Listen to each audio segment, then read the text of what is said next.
Hey, we're here live with Felicia Leatherwood, celebrity hairstylist. Can you tell us all where you're from? I am from Los Angeles, California, born and raised all my life. All your life. Tell me, when was like the start of you wanting to do hair? Like when was your aha moment, or how did you start?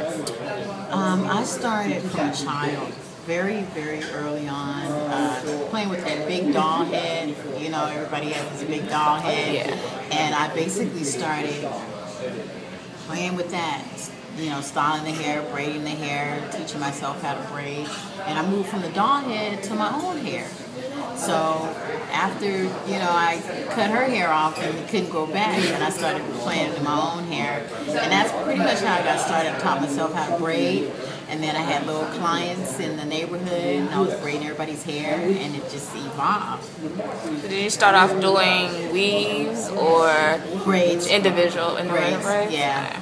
And when was it that when you first discovered that you liked doing hair, did you want to work into a salon? Did you want to do fashion? I never wanted to work in a salon, but mostly because I remember going to the salon and it was always gossip and people were kind of like, they didn't like each other all the time. I was like, I don't want to be in that atmosphere. I want to be in a nice, peaceful atmosphere. And I really mostly wanted to focus on the client. Even now, my salon now is just me and the client. It's a one-on-one experience because it makes me nervous to have people lined up waiting on me to do their hair. And clients don't like that. They don't like getting their hair shampooed and then an hour later getting it blow dried, and an hour later maybe they get it styled and they don't get out for like 4 hours. So I never practice those habits. Basically, when you come to me, it's one-on-one. You have your experience and you get to leave and get on with your day. So that's what I like. When did you first have your first celebrity client? Who was your first celebrity client, and how did it first happen, and were you excited? I want to say that the first celebrity client I had was Regina King, and she had contacted me. She had heard that I braided hair very well. LA is an industry town. It's a Hollywood town, so it doesn't take much for your name to get out as a really good stylist because it's such a small town. And the fact that I worked at BET before really full-on going in the hair, you know, I worked at BET from the age of 19 to like 24. And I still did hair for people in my, you know, neighborhood and my friends. That kind of catapulted it because I used to work on like Rap City and Comic View and stuff like that. So when I actually left the entertainment industry in that particular way, in production, and I went into work at a salon setting, a lot of the entertainers that knew me from BET came there, and then they would start coming to me for their natural hairstyles. So I always specialized in natural hair. Oh, you did? Who was some of your favorite? Who was some of your favorite that you like to work on? Oh man, I love Kim Coles. I love her. She's awesome. Anthony Anderson, awesome guy. I had the pleasure of working with Will Smith a couple of times and braiding his hair, and he was amazing, really nice. Jill Scott, beautiful, beautiful woman. Tamiko Frazier-Hines, she's a model, Maybelline's first black model, beautiful spirit. So there have been a lot of great people that I've had the pleasure of working with. I don't know if you had seen the picture floating around the internet of Naomi Campbell's hair, where she's like missing all of her edges. It looked like maybe it's pulled out from braids or weaves, like too much. What do you usually suggest for clients who come in and edges are snatched? I tell them to get a hold of two things. Organic Roots, it's Organic Root Stimulators Temple Balm, which grows your edges back in 6 to 8 weeks. If you're using it correctly, you read the directions and you're following them to a T, you will see your edges grow back, and like you'll start seeing results in 3 weeks, but in 6 to 8 weeks it'll grow your edges. The other thing that is a little bit more organic is the black Jamaican castor oil. And the black Jamaican castor oil acts as a fertilizer for the hair and the scalp, and it stimulates growth on the hair. And what do you suggest for women who first went to go natural and can't get past, oh, I need to get my hair. You know, some women think that getting their hair done means getting their hair straightened, and they don't have the confidence to wear, you know, their real hair out. And what do you suggest to them when that happens? You know, I really do tell them that we should do a natural weave. A weave that's more in line with wearing the hair curly kinky, so that a little bit of their hair is left out in the front, and they learn how to twist that hair that's left out. They learn how to condition that hair instead of straightening it, and they still can have a little bit of length, but it doesn't scare them as much to go into natural, because it's a natural weave. It's a curly weave. It's a textured, afro textured weave. So only a little bit of their hair is out, and they learn how to work with it from there. And then as we go, we leave more hair out for them to twist up and work with.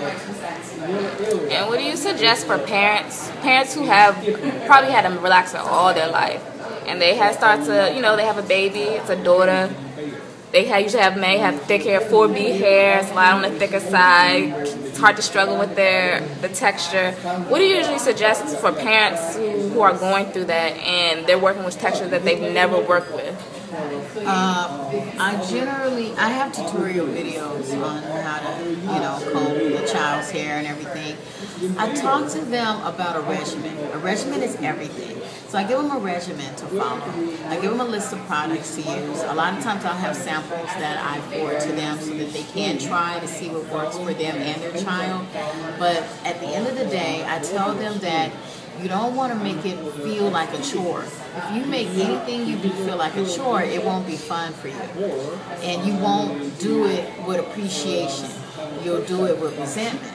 So, and I just basically talk to them from that place, because when you're dealing with anything concerning your hair, your emotions, the beauty of you, you want to feel good about it. You don't want to have resentment with that. And what do you usually suggest for, I remember you saying yesterday at your Loving Your Hair event that you had dreadlocks at one point. And what was the difference between the regimen of you having your dreads versus your free-flowing hair? I do the same thing. Even now, I have no hair. I do the same regimen that I would do on somebody with a full head of hair. I still do I do co-washing. I deep condition my scalp. I did when I had locks. I do leave-in conditioner. I did when I had locks. And I do a styling product that brings me moisture. I did the same thing with locks, same thing with afro, same thing I do. So it's all the same? Because it's the hair, it's the scalp, it's the skin. It dries out. You want to help it to stay healthy. People think when you don't have any hair, like you're not doing anything, and that's just not true. You actually are you're keeping yourself up. It's all about keeping maintenance and keeping yourself feeling good. And what do you suggest for people who might be going through having dreads and they still have to work every day? Who wants to grow dreads, but they're having that dirty phase, like that ugly? Yeah, that's a hard phase to go through. Ugly phase. I tell them to be really patient and hang in there, because it changes. Depending on the way you start with the lock will transform in a year's time. It'll become more groomed if you keep it up. If you wrap it up at night, it gets better. Okay. What do you usually suggest for men who are going through that dirty phase and they work at corporate jobs Whoa. I tell them they better come see me every 2 weeks, because if they don't, you're gonna be looking real bad. Which method do you think works the best as far as in locking the twist? I like the palm roll method. I do. I like. So the sister locks are beautiful. They're thin. You can do like stuff with it. People feel like it's more like hair. But what I realized, because I'm all about maintenance and hair growth, is over time it thins the hair out. And not for everybody. Like people go, oh, what would you suggest for me? If you have super, super thick hair, then sister locks are nice. It's fine. But if you have thin hair or you have a history of thinning hair in your family or any kind of alopecia, I would not suggest it, because you always want to look at the future of where the hair is going to be. So a lot of times when people start off with locks, they want them really small, and they want a whole bunch of them, but they don't think like in 3 years when they have this massive head of lion hair and it's long, how heavy it's going to be and how it can pull out the hair. So when you're making a decision that's permanent like that, you know, with the locking, you want to make sure that you're thinking about what it's going to look like in the future. And that's why I think palm rolling is healthier. You can join the hair together if you want to make it thicker, a lot easier. With sister locks, it's a pulling method, and some people's hair can't take the stress. Okay. What do you suggest for people who enjoy getting their hair pressed or flat ironed? How often do you think is safe? You can do it twice a month. I mean, most people get their hair done like every 2 weeks, which is twice a month. You know, you wash it every 7 to 10 days. So when you have a good hairstylist, you're fine. Your hair is going to grow. It's going to flourish. If you're doing it yourself, a lot of times we get memory loss, and we'll press our hair like on a Monday and then forget, and then do it again on a Wednesday and then forget, and do it again on a Friday before we go out, and then forget and do it on Sunday before church, and it's like all of that, and we call it stuff, I just did the edges. It tends to break the hair. It's too much heat. So you just have to, if you're doing it at home yourself, write down when you did it, because we'll forget. We'll look at our edges or whatever and go, oh, my hair is kinking up. Oh, it got wet outside. It's raining. My hair is changing. I need to press it real quick. And a lot of times you don't. You just need to wrap it, and the next day it'll be straight. What do you usually suggest for people who want to relax their child's hair? At what age do you think is a decent age? Well, that's a two-part question. People don't really come talk to me about relaxing their child's hair because they know I'm the natural hair girl, you know. But I basically tell them to look at the ingredients and the causes, what relaxers cause. And I remind them that a lot of the relaxers are linked to cancers in the body. And that kind of scares them a little bit when it comes to relaxing a child's hair. What I do is I try to encourage them to learn more about natural hairstyles. So I show them different hairstyles that they can do, different things, tips. Just, you know, I just encourage them and show them things that will make their life easier. I have them bring the child to me, and I just show them ways that they can do the hair. But they don't have to do it all the time, but they can do it enough to where it's up for a while. That's really good. Oh yeah, this was the I don't think we asked this. Well, we asked it, but we didn't finish the question.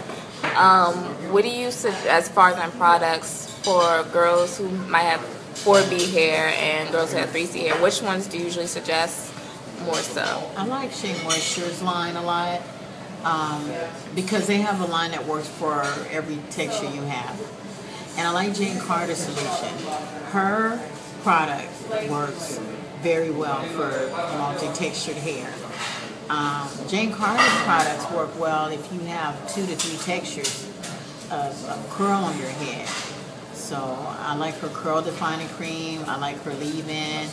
She has a Nourish and Shine that works really well, especially if your hair is straight. If you had it flat iron and you have the little wispy hairs, you take some of that Nourish and Shine and put it on and it lays those hairs down.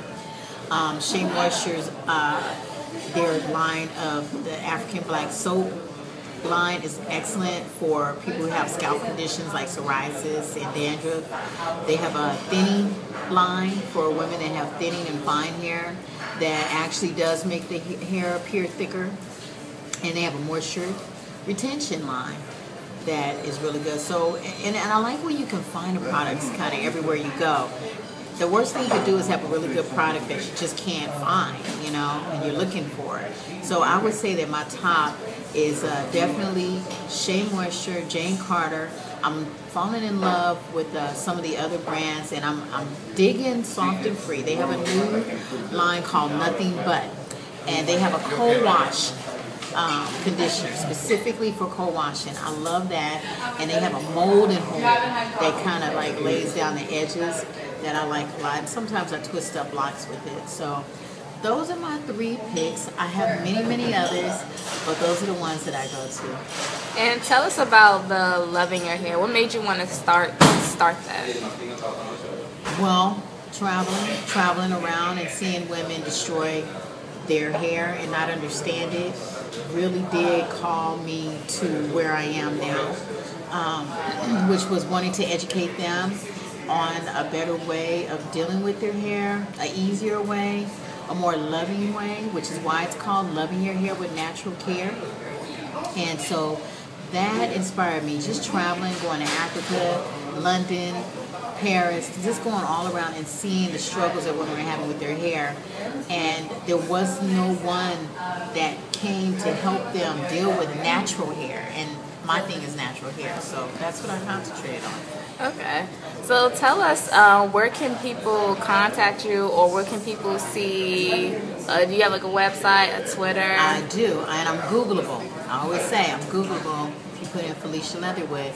But you can find me on Facebook. There are about 20,000 wonderful fans on my fan page. And you can find me on Facebook at Loving Your Hair with Natural Care Workshop. So Facebook, Loving Your Hair with Natural Care Workshop. Twitter, I'm on there, Loving Your Hair. And on my website, it's lovingyourhairwithnaturalcare.com. Send me a message, an email, a picture. Let me see what you're working with. Thank you. You're welcome.